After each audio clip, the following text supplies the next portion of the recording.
thank you, Lord, for the opportunity that we get to worship and we get to come together in fellowship. But also thank Him from the gift of life that we have through His Son, Jesus Christ. Praise the Lord. Family, we're going to continue on with Psalms 23. And just a bit of history about this particular psalm. So we know that this psalm, particularly Psalm 23, is the author is David himself, who he himself was also a shepherd. And this was found in 1 Samuel 16:11 and 1 Samuel 16:19. The psalm is also known as a shepherd's psalm. And then there's also some studies that suggest that the psalm was composed and read after 1 Samuel 16:14-23. But however, studies cannot be accurate or precise on when the psalm was composed. So we've been looking at Psalm verse 1 and verse 2. And today we're going to look at verse 3. But in verse 1 and verse 2, we see and observe the psalmist describing the Lord as a shepherd. And we're going to continue to see him leading on verse 3. So just a quick summary of what we covered. In verse 1, we read David's opening statement, and that was, "The Lord is my shepherd." The psalmist introduced the psalm with a confident saying, "The Lord is my shepherd." This statement is a personal statement by David, and we can identify this personal statement by that particular word, "my." It shows the personal relationship David had with his shepherd, or with God. David trusted in God's leading. He also trusted in Jehovah's leading. He understands that all his essential needs are met, and we identify this also by what the psalmist says, "I shall not want." So David is almost saying, I trust in him as he leads. I will be well looked after by the shepherd, and everything that I need is found in the shepherd. David's imagery of or description of the shepherd is none other than Jehovah of the scriptures. We see the confidence in the statement in verse 1 as David personalized his shepherd because he knowing who he is. So we looked into some names of who Jehovah was or is. In Jehovah, we came up with Jehovah Jireh, Jehovah Rapha, Jehovah Nisi, and Jehovah Shalom, just to name a few. In verse 2, the psalmist continues on to describe the activities of the shepherd, who 1, leads or makes me lie down into green pastures, and 2, leads me beside still waters. And remember how we took a look at the green pastures. We took it back to David's time in his context, and we find that the green pastures were the bare, rocky, on a hillside type of thing, not the luscious green grass that we see here in New Zealand. In the video, if you guys watched it, posted up, I loved how he summed up that rocky, bare land, and he said, "The Lord provides enough. The Lord provides enough for the sheep to feast on, and as the sheep feast and get well nourished, then only then they're able to settle and lie down amongst the green pastures, amongst that rocky, bare land." The second part of verse 2 was that he leads me beside still waters. We observed that the word lead or leadeth meaning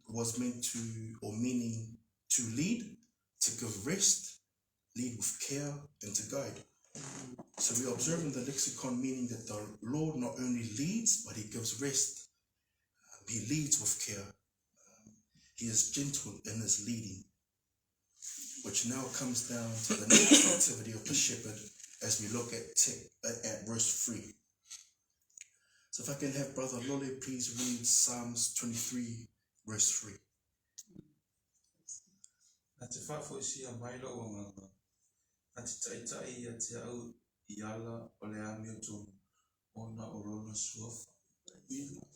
Brother Lole. So Psalms 23, verse 3 reads, "He restores my soul. He leads me in the paths of righteousness for his name's sake." We're going to split these verses up into 2 parts. So first, we're going to be looking at the restoring part. And the second one, we're going to be looking at the leading or the guiding in the path of righteousness part. So the first part of the verse is, "He restores my soul." We observe in this part of the text that when David is referring to he he is talking about his personal shepherd. Now we find in verse 1 who his personal shepherd is. And that was Yahovah Ra. The Lord is my shepherd.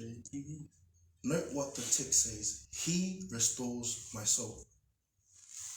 Now the word restore comes from the Hebrew word shob, which means to return back to go back to, or to return something back to what it once was.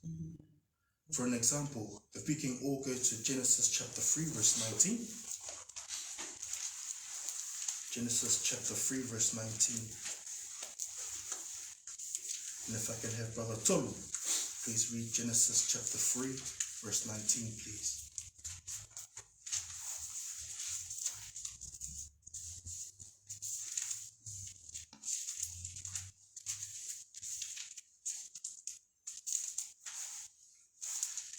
Genesis vamos livro foi betul.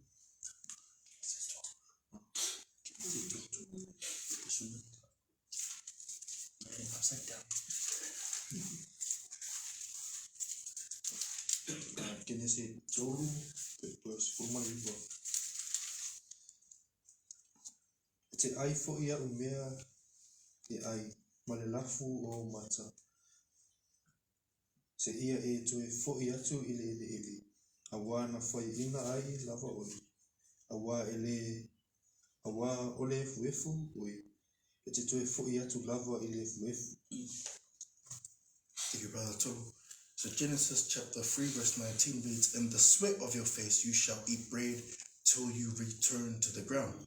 For out of it you were taken, for dust you are, and to dust you shall return.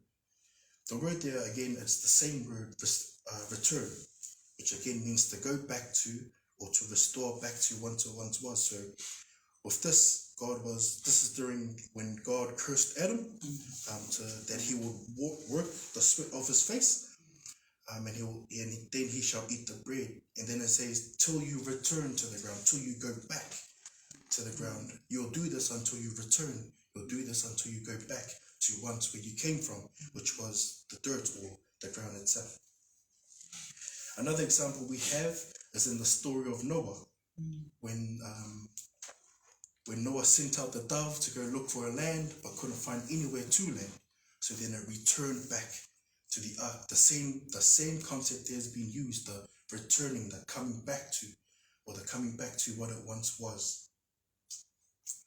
I guess for us in this time, if we were to borrow a book from the library, we can read it, we can enjoy it, we can take notes, but then there will come a time when we have to return the book back to the library.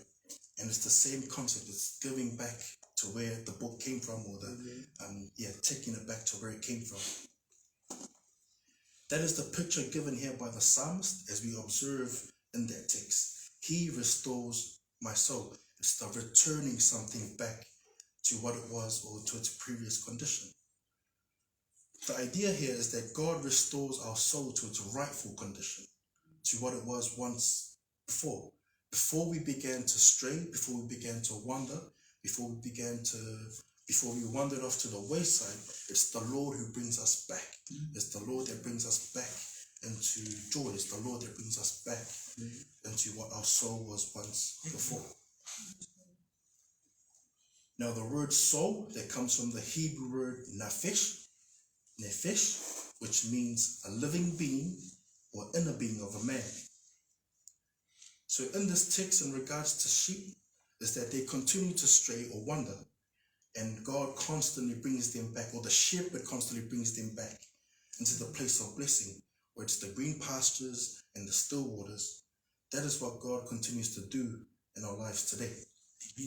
So God can do this in a couple of ways. God can bring us back with, one, repentance, or two, when we confess our shortcomings, or we confess our fallenness to our Lord. He also revives the hearts if it becomes weak, or if it becomes sluggish, if it becomes lukewarm, or if we left our first love. It is God who brings us back. It is God who will return us back to our first love. If we can go to another example found in Psalms 51 verse 12. Psalm 51 verse 12. And if I can have Brother Lole please read Psalms 51 verse 12.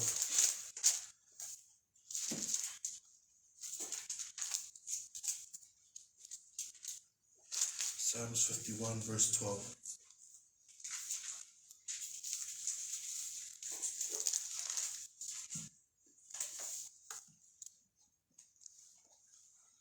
Sanga mwele ngata si fai usfu alu.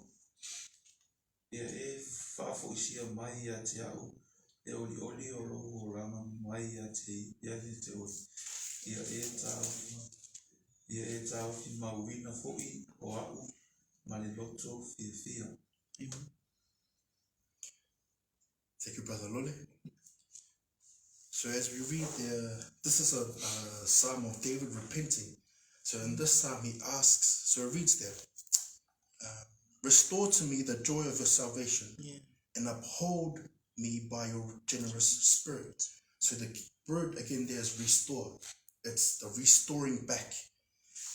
David here is repenting and asking God to restore to him, restore his soul back to the joy, or back to the joy when he had salvation. Restore my soul back when I remember you upholding me with your generous spirit. So it's the restoring part. It's the restoring our soul, restoring us back to where it once was, or to the previous condition. And for one more example, if we can go to Psalms chapter 19, verse 7. Psalms chapter 19, verse 7. And if I can have Brother Tulu please read Psalms chapter 19, verse 7. Salamu stuma iwa fa iwa pitu. E sao le tula fono ai ovo. E fa fo isi mai ai e nganga. E fa maoni polo inga ai ovo. E fa puto inga ai le o fai mo fi. Thank you, Brother Tulu. So it reads there, the law of the Lord, or the word of the Lord is perfect, converting the soul. The testimony of the Lord is sure, making wise the simple. The word I want to look into there is the word converting. It gives the same concept of restoring. So the soul is converted or restored by the perfect word of God. The soul is restored by the perfect word of God. The word converting there is the same word being used for restoring, which means again to return back to, or to go back to, or to return back to what it once was.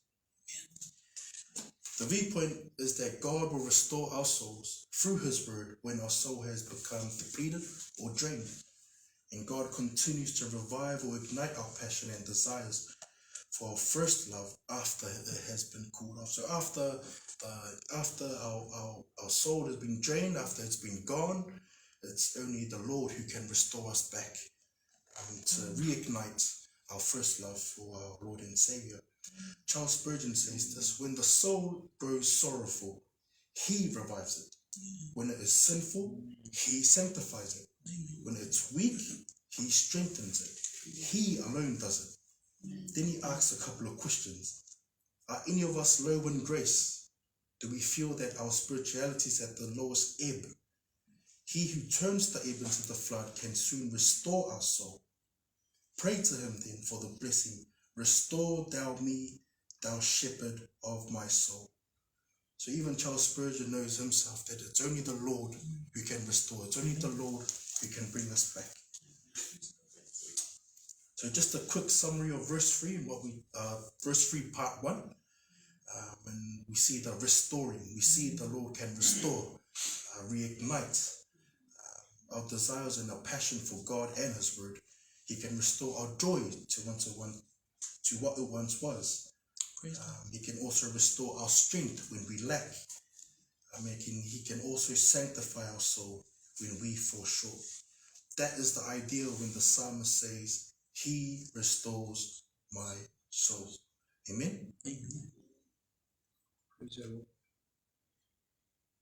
So now we're going to look into the second part of verse 3.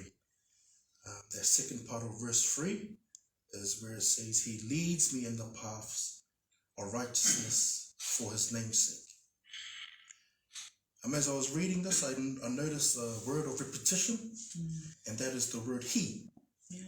David's opening text in this verse is he. This is repetitive through verses 2 and 3. If I can have Brother Oli Brother Ollie, please, if you can read Psalms chapter 23, verses 2 and 3. Psalms 23, verses 2 and 3.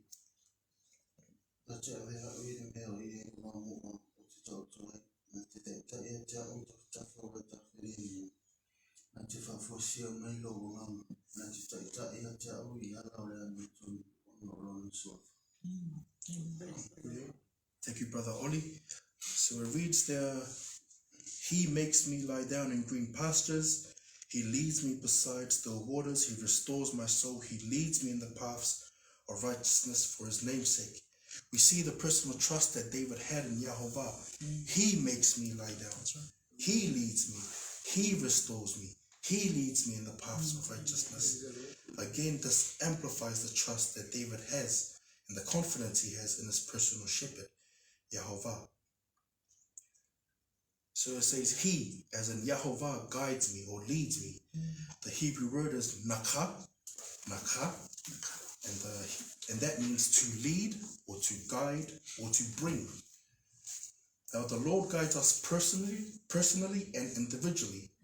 He's not guiding us as a group or a flock, but if we were the only people on this planet, it will be God just focusing on us, leading, guiding us. Another thing to note is the word paths. It's plural. Now the concept given here by the psalmist is referring to all areas of our lives. When we're at work, when we're at school, when we're at home, if it's personal or with family, anything that our life is involved in, it is the Lord who will lead you. It is the Lord who guides you in the paths or aspects of your life. And he will lead you in righteousness. Now the word righteousness can mean right living or personal holiness, which is good that God's leading us, because we can never be led by our own righteousness. We have no righteousness. It's only the Lord who can lead us in right living through his son's name, Jesus Christ. Now the concept leads me in the paths of righteousness does not specifically mean help us make those mundane questions like what house should I buy, what job should I take. Though the Lord gives us wisdom and to lead us in what we should step into, the concept here or the idea here is that the Lord leads me in the paths of righteousness. He guides us by his word, by his truth, and by his spirit into right living in every area of our lives. And it's in that right living which glorifies him, as it says, for his name's sake. This should be the motive for everything we do, whether we serve, work, teach, or go to school, even down to the simplest things, whether we eat or drink. Let it be done unto the glory of God alone. Amen. If we can all go to 1 Corinthians chapter 10, verse 31, please. 1 Corinthians chapter 10, verse 31.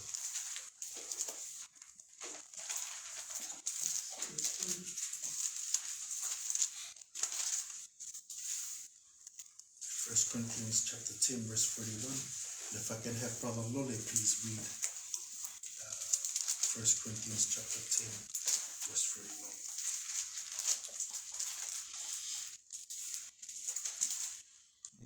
Momoko nitu davos pumasas davos 1 Corinthians chapter 10, verse 31. momoko nitu davos fulon fai betos fulon matasi bale nei te ato te ai te ato te inu po se ase tasi mea tu te faia ia uto faia mea umalava ia vi ia ai le atua. Thank you, Brother Lole. So we read 1 Corinthians chapter 10, verse 31. Therefore, whether you eat or drink or whatever you do all to the glory of God. So just a quick summary of verse 3, part 2. We know that the Lord leads and guides us personally. The concept of paths is considered the things that we do in everyday life. Going to work, school, or even if we're at home. Let it all be done unto the glory of God. This is our motive for doing the everyday mundane things, for his name's sake, for his glory, to give him glory. There's two personal questions I want to leave with us today. So we know that as believers, God leads and he guides. So he's doing his part. The question for all of us, including myself, is, are we following him? The mark of a true sheep is that they will know the shepherd's voice and will follow. John 10 verse 27 says, my sheep know my voice, and I know them, and I hear them, and they follow. The second question I want to pose to all of us is, are we doing everything unto the glory of God alone? If you're like me, I have to constantly remind myself to work wholeheartedly as if I'm doing it unto the Lord, not unto man. Colossians chapter 3 verse 23 says, and whatever you do, do it wholeheartedly as to the Lord and not to man. Something for us to consider and keep at the forefront of our minds when we do these little things, whether it's at school, whether we're working at home, even the small things, eating or drinking, let it be done to the glory of God alone. I will pray and I'll end off this session of our devotion, and then I'll hand it over to my brother Waiwai as we stand and give glory to God for his sanctification that he does in our everyday lives. Okay. Let us pray. Heavenly Father, we thank you for your devotion, Father. We thank you for the reading and for the encouragement that comes from your word. Lord, knowing that it is only you and you alone, Father, who can restore us back, restore our soul back, Father, to its rightful place.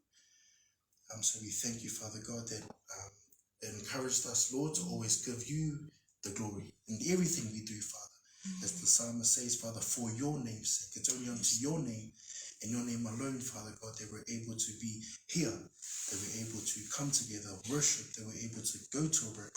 The fact that we're still alive, Father God, it's only because of you and you alone.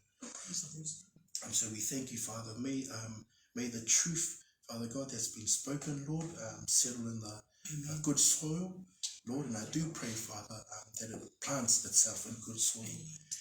Lord, and protect it from the enemy or from the worries of this world, Lord, that try to come and snatch the seeds away, Lord. I do pray, Father, that the seeds of truth falls in good soil.